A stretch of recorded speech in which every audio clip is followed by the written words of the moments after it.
하나님 말씀 요한복음 20장 19절에서 23절까지 말씀 보시겠습니다. Book of John, chapter 20, verses 19 to 23.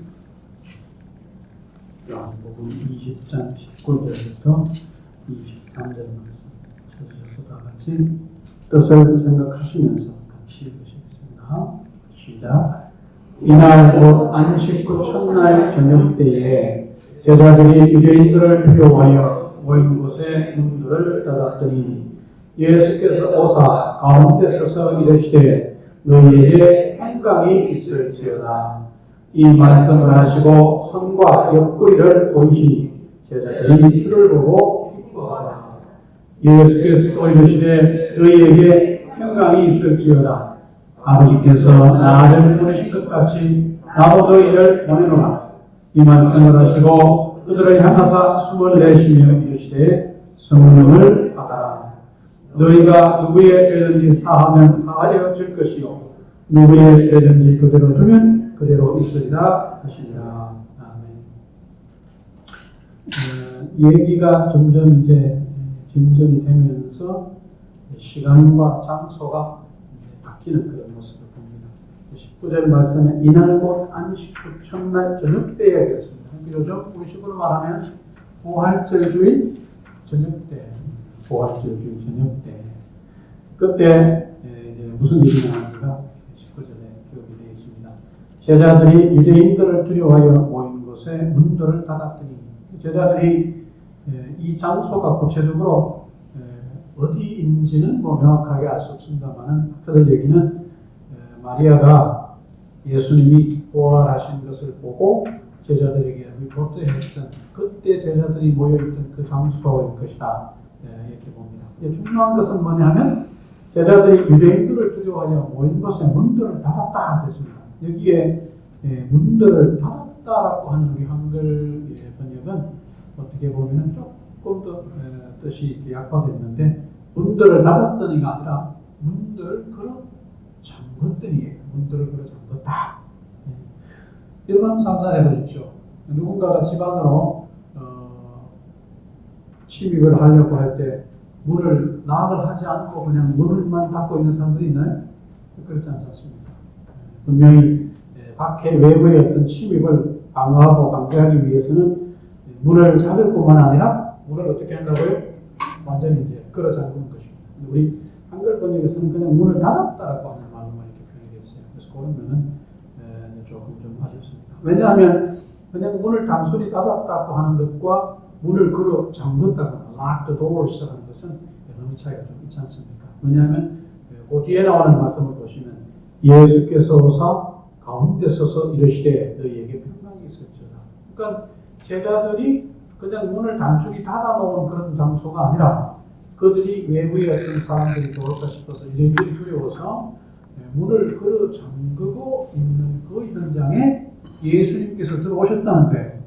거기에 요한이 이 말씀을 기록할 때 예수님께서 들어오시기 위해서 도에서 이렇게 낙도도 하신 기록이 있어요? 없습니다. 예수님께서 부활하사 제자들을 찾아오셨는데 제자들이 유대인들이 두려워서 문을 다 걸어 잠그고 있는 그 현장에 예수님께서 오셨다.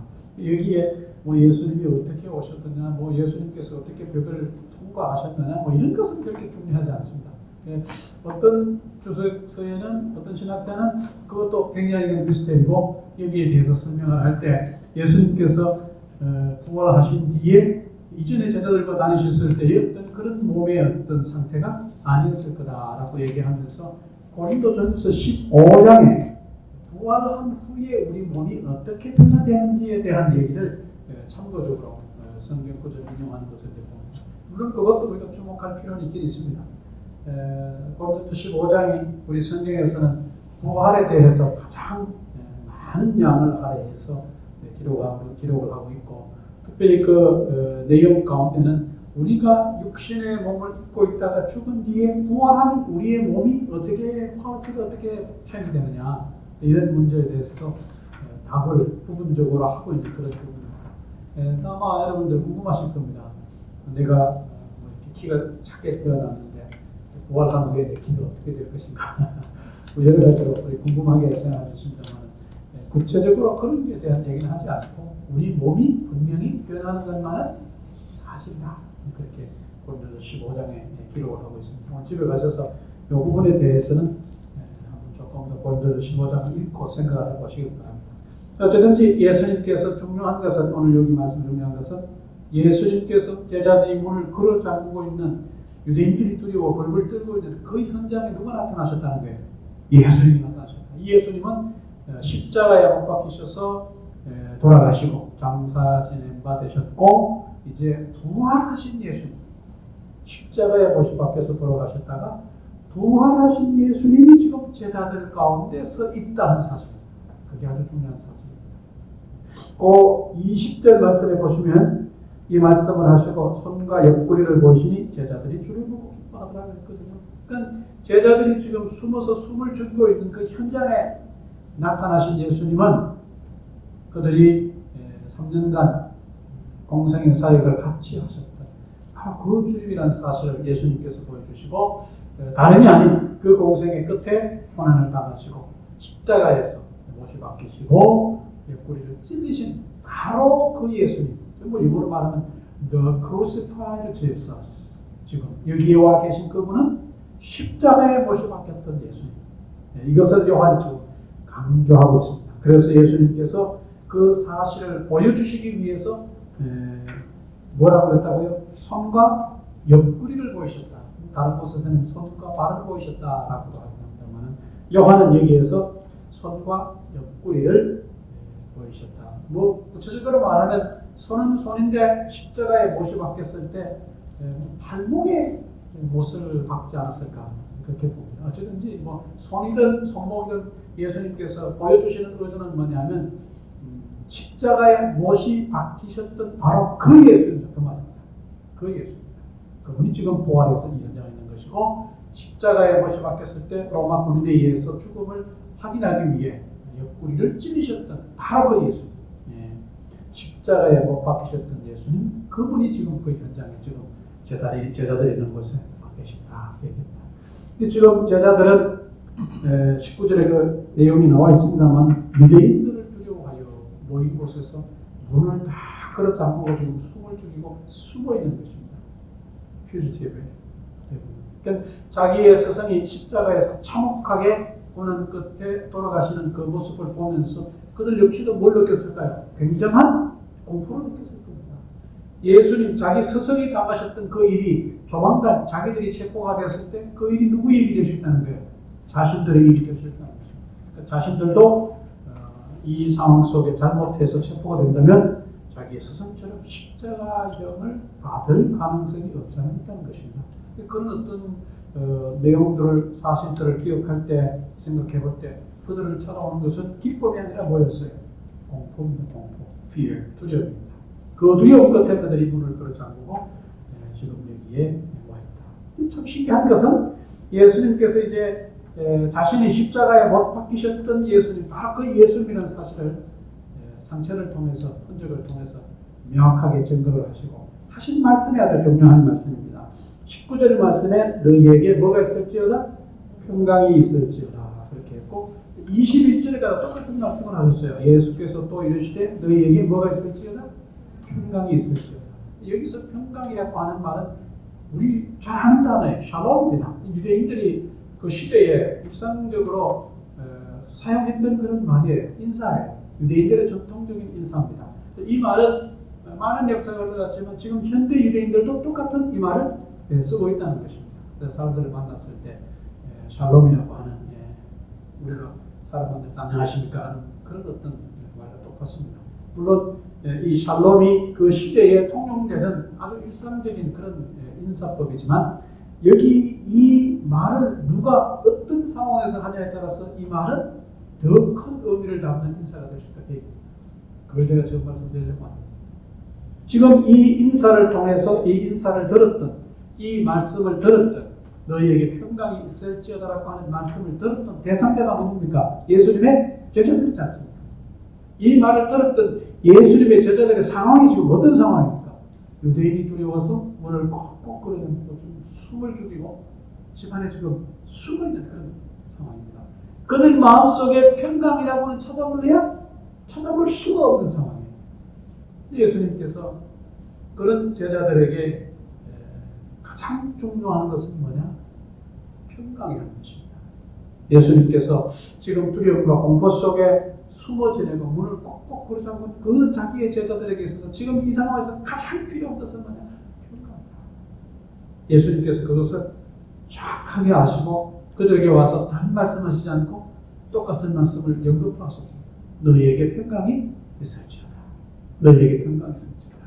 이 말을 들은 제자들의 마음이 이제 조금 이제 릴렉스가 되었을 것이고 예수님께서 자신이 십자가에 못 박히셨던 흔적들을 그들에게 보여주자 이제 제자들이 어떻게 했어요? 굉장히 기뻐했다는 겁니다. 예수님이 흔적을 보이시고 이 말씀으로 그들에게 인사하시고 위로하시자 이제 제자들의 마음이 릴렉스가 돼서 급해서야 비로소 이제 그들이 기뻐했다. 우리 20절 말씀에 보면 제자들이 주를 보고 그냥 기뻐하더라 그냥 그렇게 되어 있거든요. 조금 좀 표현이 좀 약합니다. 그냥 기뻐요. 이 정도였겠어요? 아니었을 겁니다. 그들이 동고동락 하셨던 자기 스승이 십자가 고난을 당하시고 죽으셨는데 바로 그분이 지금 자기들 앞에서 계시는데 그 사실을 보고 그냥 단순히 그냥 아주 이렇게 정도가 낮은 정도의 기쁨을 그들이 가졌겠는데 그건 아니에요. 제가 저는 영어 성경을 찾아보니까 overjoyed 기쁨이 넘쳤다는 거예요. 기쁨이 넘쳤다. 쉽게 말하면 그런 거예요. 죽은 사람이 지금 살아 돌아와서 자기들 앞에 있는데 그 사실을 보고 그냥 대충 기뻐할 수는 있겠네 그 말입니다. 그것도 남도 아닌 누가 자기들의 스승 자기들과 3년간 동고동락 공생의 기간을 보내셨던 그 스승이 분명히 십자가형을 받으시고 죽으셨는데 지금 살아나셔서 이들 앞에 있을 때 그들에게 그 기쁨은 단순한 기쁨이 아니다. 우리 한글 성경 공문이 좀 번역이 약합니다. 제자들이 주를 보고 크게 기뻐하다 이렇게 돼야 되거든요. 부사가 들어갈 때. 그런데 그냥 기뻐하다. 여러분들 그 상황을 머릿속에 잘 이렇게 구상하고 생각을 해보셔야 됩니다. 죽은 사람이 살아 돌아왔는데 그걸 보고 보통 기뻐할 일이냐 그 말입니다. 네? 우리가 왜 가끔 그런 표현 쓰지 않습니까? 마치 죽은 사람이 살아 돌아온 것 같은 그런 기쁨이다. 그런 말씀입니다. 바로 그런 상황입니다. 그 예수님께서 이 제자들을 위로하시고 그 시대에 통용되는 인사법이지만 평강이 있을지어다라고 했지만 이 두 번에 걸친 평강이 있을지어다라고 하는 이 말씀 속에는 그냥 그 당시에 일상적으로 길 가다가 서로 만났을 때 샬롬 하는 의미는 차원이 다르다 그 말입니다. 뭐가 차원이 다르냐? 이 말씀을 두 번 걸쳐 쓰신 예수님께서 어떤 분이십니까? 십자가 모진 형벌을 견디시고 끝내 돌아가시고 죽음에서 다시 살아나신 분이 하시는 평강이 있을지어다 그 말입니다. 우리가 어떤 말들을 어떤 이야기들을 할 때 그 사람이 어떤 경험을 통해서 체험을 통해서 자기의 어떤 경험을 얘기할 때 그 말 속에 굉장한 설득력을 가지는 것을 알 수가 있습니다. 지금 고난을 이기시고 죽음을 이기신 그분께서 그 모든 인간이 겪어야 될 그 뭐랄까요? 육체적, 물리적 최고의 고난들을 겪고 난 그분이 하시는 말씀이 뭐냐? 평강이 있을지다. 그 말이거든요. 제가 표현이 부족해서 이걸 다 깊이 여러분들에게 아주 멋진 말로 표현을 못해서 참 안타깝습니다만 죽음을 이기시고 고난을 겪으시고 죽음을 이기신 그분이 오셔서 하시는 평강이 있을지다. 이것이 일상적으로 그 시대의 사람들이 쉽게 시장저장 거리에서 샬롬하는 말과는 차원이 다를 것이다. 제자들은 이 예수님의 인사 앞에 굉장히 아마 스님을 얻지 않았을까 그런 생각을 합니다. 오늘날 우리가 살면서 대인관계 속에서 혹은 뭐 가족들끼리 나 이외의 어떤 다른 타인과의 관계 속에서 이 상대방의 어떤 그 진정한 평강을 빌어주는 인사를 우리가 얼마나 자주 했는가 하고 좀 돌아볼 필요가 있습니다. 예수님은 두려움을 떨고 있는 그들에게 있어서 그들을 위로하고 그들에게 새 힘을 줄 수 있는 그 무엇도 아닌 평강을 예수님께서 인사하시는 이런 모습을 보면서 이게 우리가 예수님 닮은 제자들이라면 이런 걸 배워야 되지 않겠다 그런 생각이 듭니다. 우리가 대인관계 하면서 상대방에 대해서 정말 그 사람의 표현을 보면서 그 사람이 힘을 얻을 수 있는 말로 그들을 격려하는 일은 굉장히 중요하고 소중하다 그런 생각입니다. 요즘은 인터넷이 굉장히 발달하고 뭐 어느 할 것 없이 유튜브에 영상을 찍어 올리는 그런 시대가 됐습니다. 그 유튜브에 영상을 찍어서 올리면 그 밑에 사람들이 이렇게 subscribe 하는 사람들이 다 댓글을 달지 않습니까? 가끔 이렇게 봅니다. 그걸 보면은 똑같은 말을 해도 어떤 사람은 똑같은 내용을 보고서도 아주 부정적인 그런 말로 표현하는 사람이 있더라고요. 어떤 사람은 굉장히 그 유튜브를 만들어서 애를 쓴 사람에게 이렇게 경계가 되는 말로 댓글을 다는 사람이 있더라고요. 제가 최근에 이렇게 좀 본 그 유튜브 영상은 태국에서 생활을 하면서 태국의 많은 문화들을 소개하고 그런 유튜브인데 그분이 그 유튜브 영상을 찍어서 올리면서 그런 얘기를 했어요. 자기의 구독자들이 태국에서 태국어를 소개하는 그런 영상인데 태국어를 전혀 사용하지 않는 걸 보니까 태국어를 못하는가 보다 이렇게 누가 댓글을 달았던가 봐요. 그러니까 본인이 태국 와서 공부도 하고 그래서 태국어를 좀 하긴 하나 봐요. 그 사실을 두고 사람들이 밑에 댓글을 다는 내용을 제가 한번 읽어봤어요. 읽어봤더니 어떤 분은 그렇게 얘기했어요. 아무개님 태국어를 전혀 못하신 줄 알았더니 너무 잘하시네요. 이렇게 댓글을 달고 그 사람을 격려한 사람이 있어요. 얼마나 태국에 가서 혼자서 열심히 공부를 하고 굉장히 땀을 흘렸을 줄 생각하면 대단하다고 이렇게 긍정적으로 다는 사람이 있는가 하면 어떤 사람을 그렇게 달아놨어요. 애기들이 하는 정도의 태국어는 하시는군요.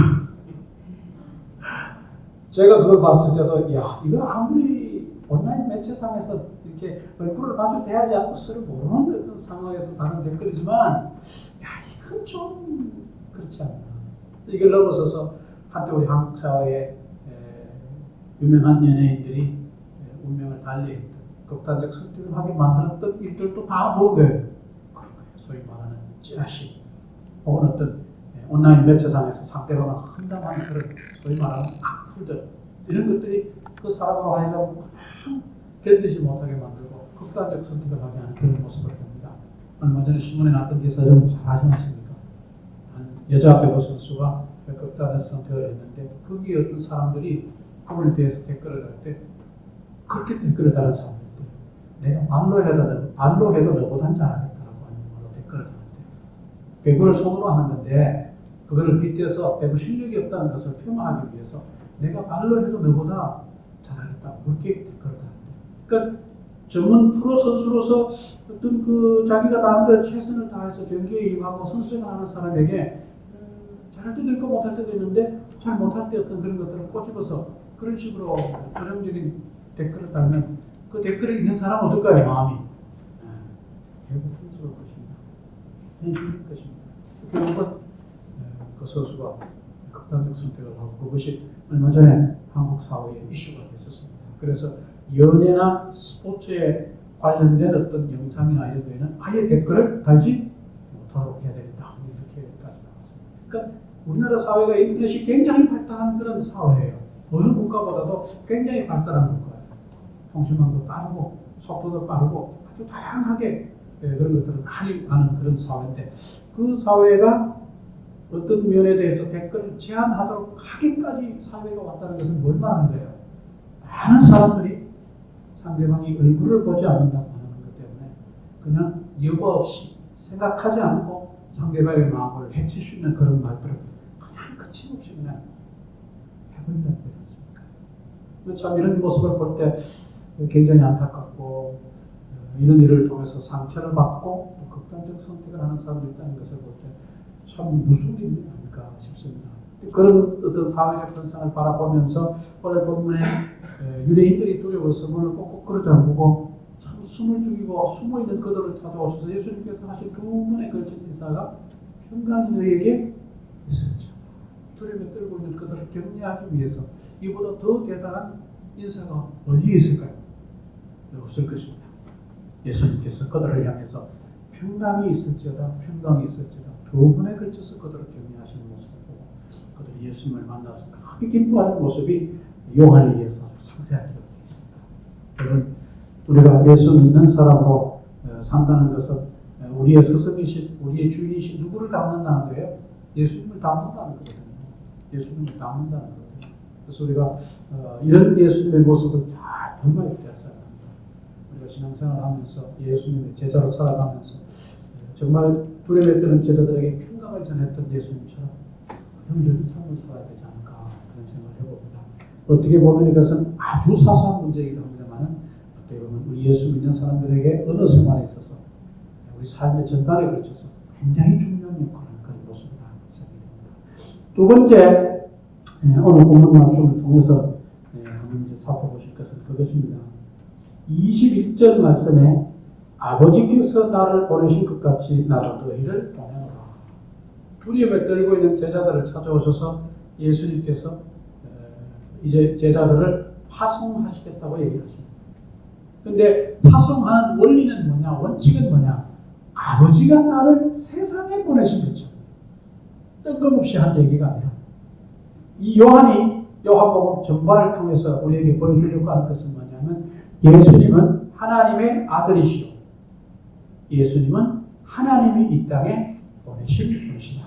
다른 말로 말하면 보냄을 받으신 분이시다. The one sent by God. 하나님에 의해서 보내심을 받은 분이시다. 요한은 이것을 요한복음 전반을 걸쳐서 증명하려고 굉장히 애썼습니다. 그러니까 예수님 스스로도 얘기하실 때 아버지가 나를 이곳에 보내셔서 오신 거라고 누누이 얘기하는데 그런 사실들을 놓치지 않고 요한이 기록을 해서 예수님은 하나님이 이 땅에 보내신 분이다.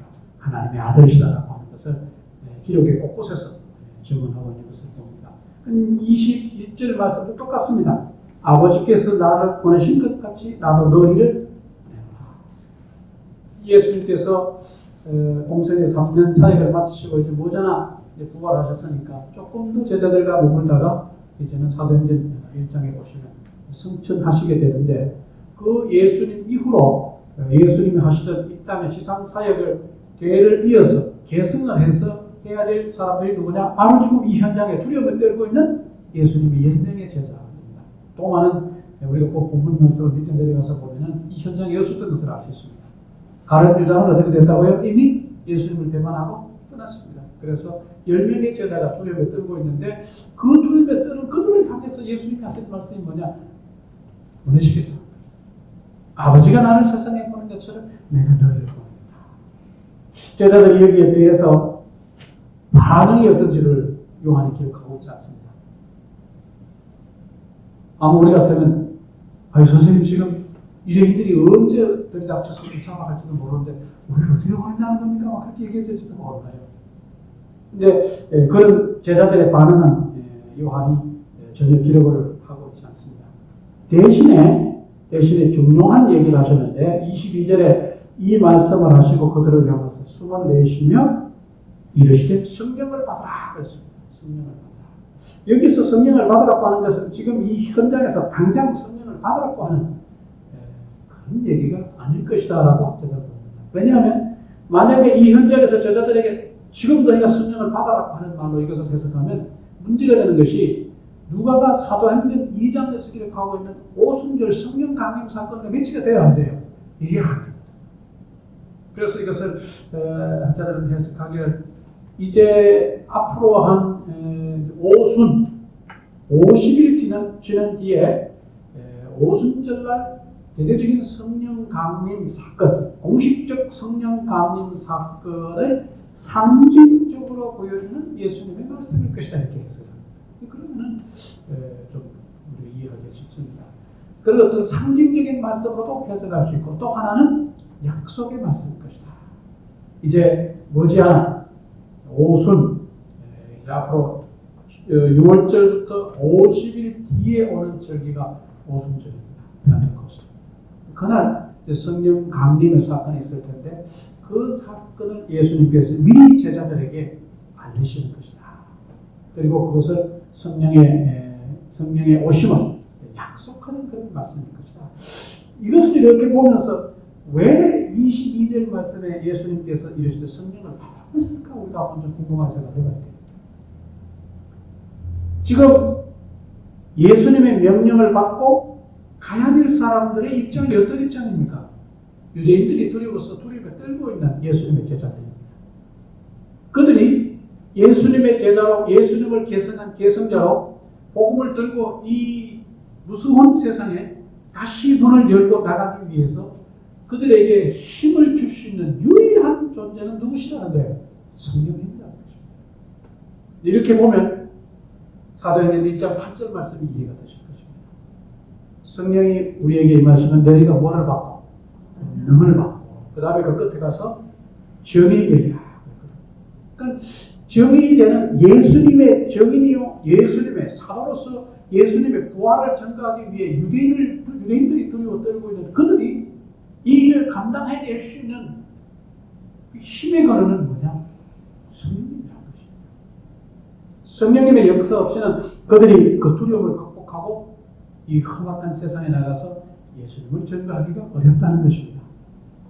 그래서 예수님은 여기서 성령을 받으라고 그렇게 말씀하셨고 이 사건은 이제 오순절날 현시가 됩니다. 그리고 제자들이 오순절 사건을 지난 뒤에 제자들이 180도 떨어져 있습니다. 유대인들이 두려워서 문을 꼭꼭 걸어잡고 숨어있던 그들이 오순절 성령 강림 사건 이후에 죽음을 두려워하지 않는 사람들로 바뀌었습니다. 죽음을 두려워하는 사람들이 죽음을 두려워하지 않는 사람들로 바뀌었는데 그들을 이렇게 만든 분이 누구시냐? 성령님입니다.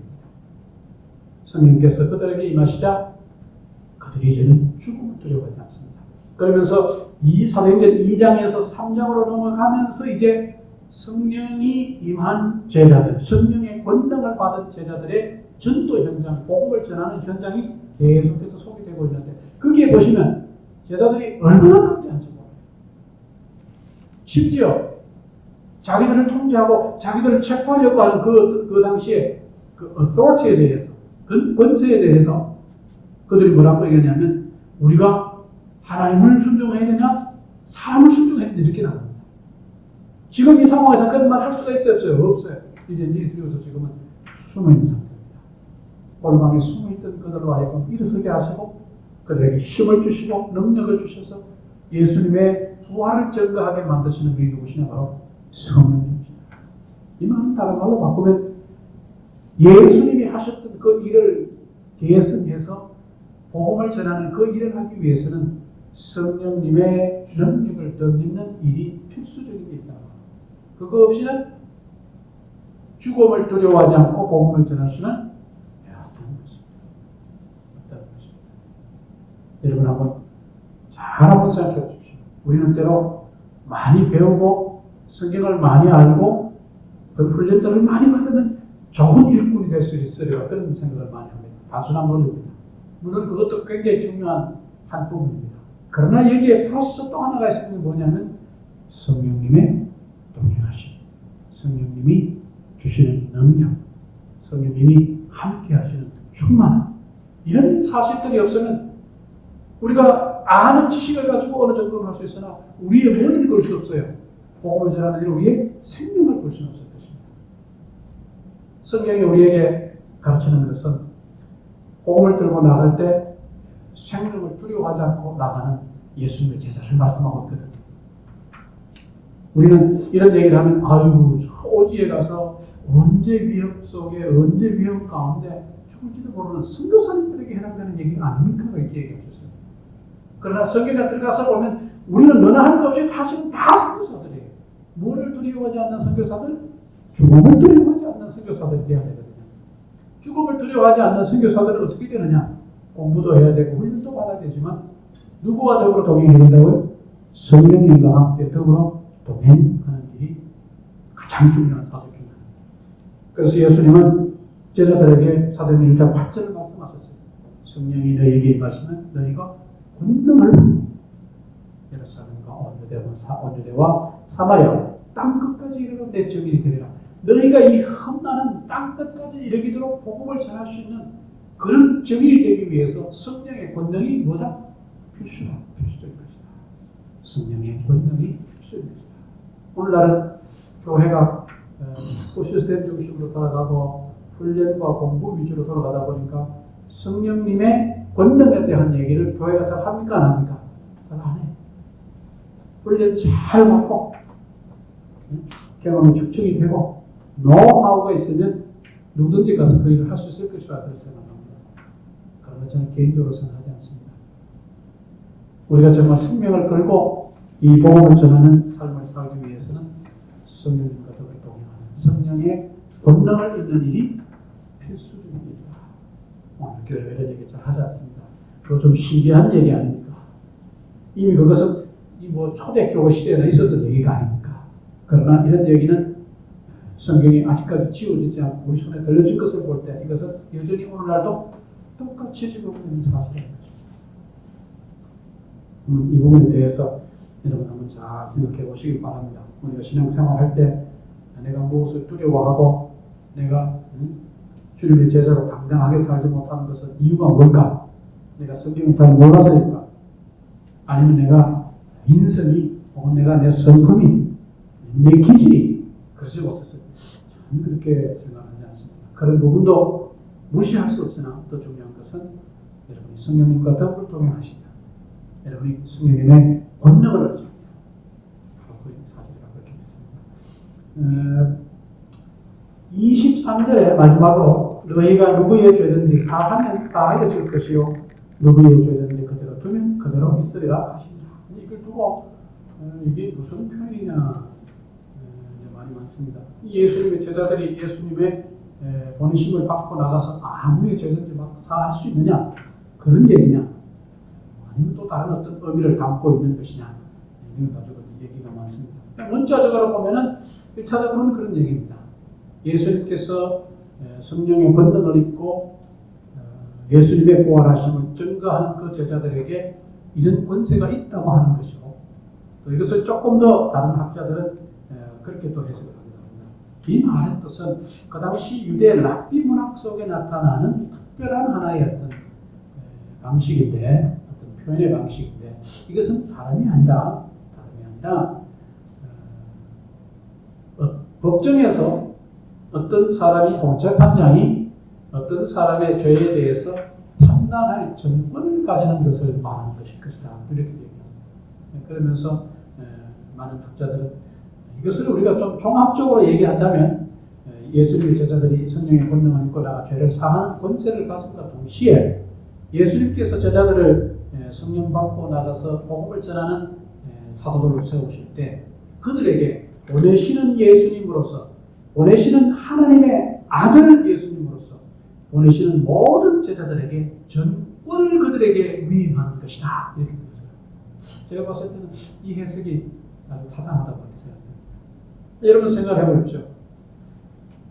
지위가 높은 사람이 지위가 낮은 사람에게 특별한 임무를 주고 가서 이 일을 좀 하십시오라고 했을 때 그 사람에게 임무만 주겠습니까? 아니면 그 임무를 처리할 수 있는 뭐도 주겠습니까?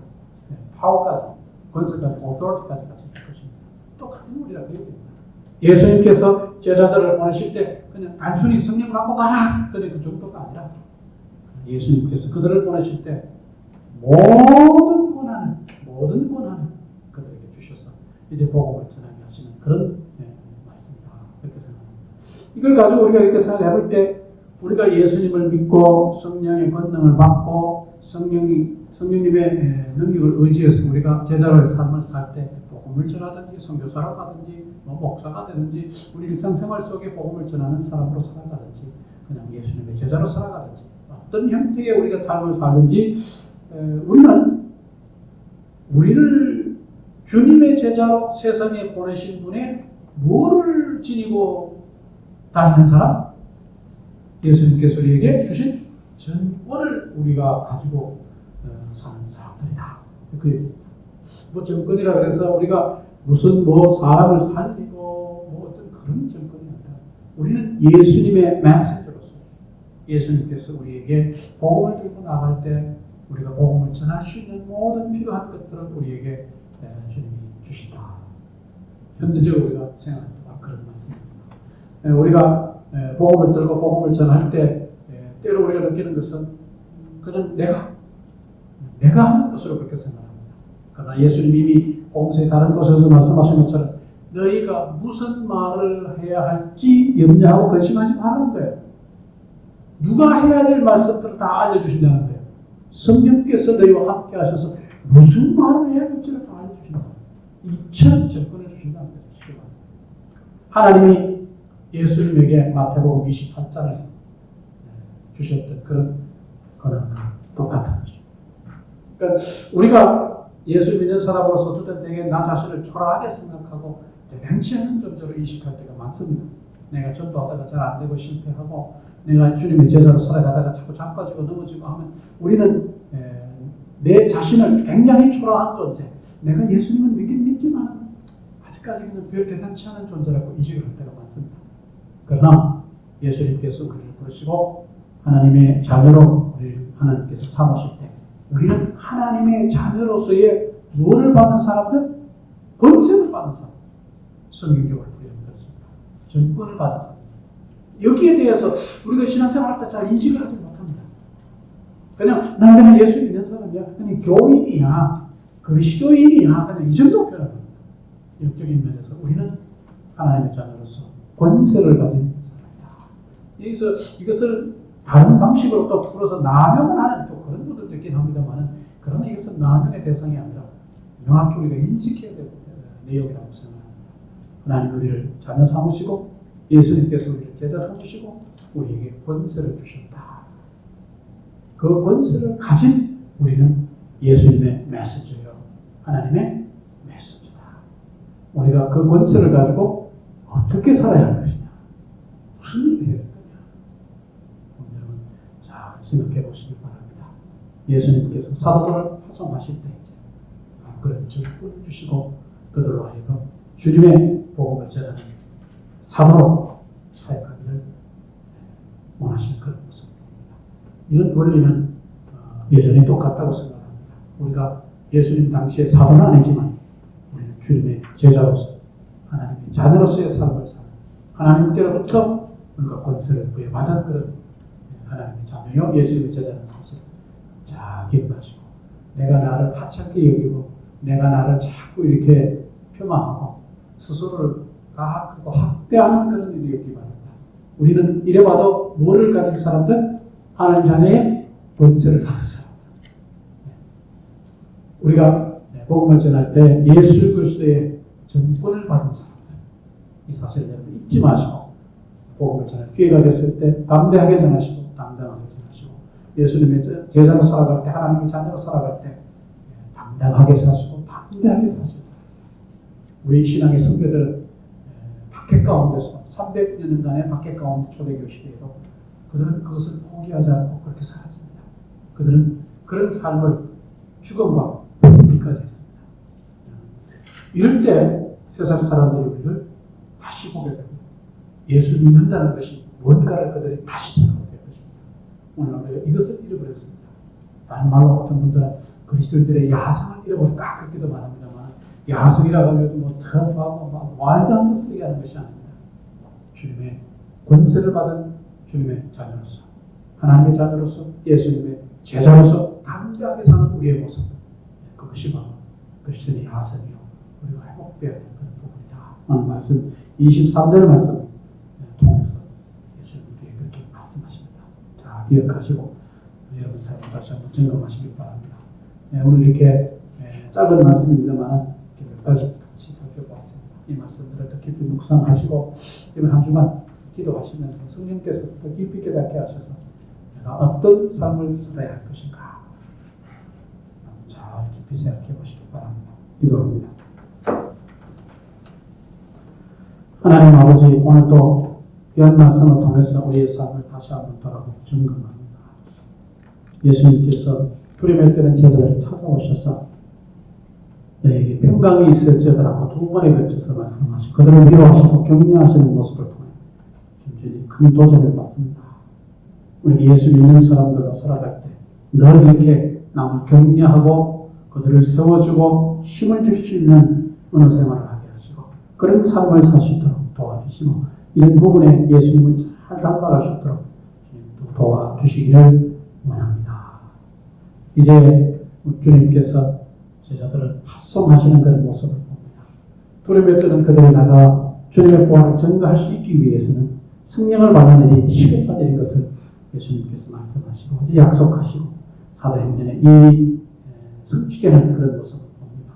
우리가 주님의 제자로 당당하게 살아가고 복음을 전하며 살아갈 때 우리에게 있어야 할 것은 많은 지식들도 필요하고 훈련도 필요하고 공부도 필요하지만 성령의 권능, 성령의 도우심, 성령의 충만함을 있는 일이 날 중요한 사실을 잊지 않게 하여 주시기를 원합니다.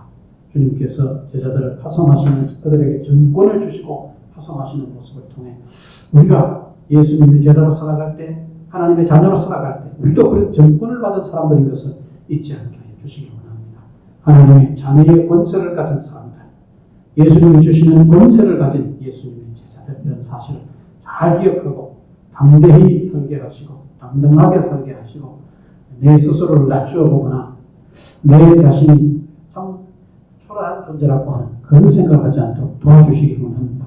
주님 안에서 믿음 안에서 우리가 얼마나 담대하게 살아야 되는 존재인 것을 다시 한번 깊이 깨달으시도록 주님이 도와주시옵소서. 예수님의 이름으로 기도합니다.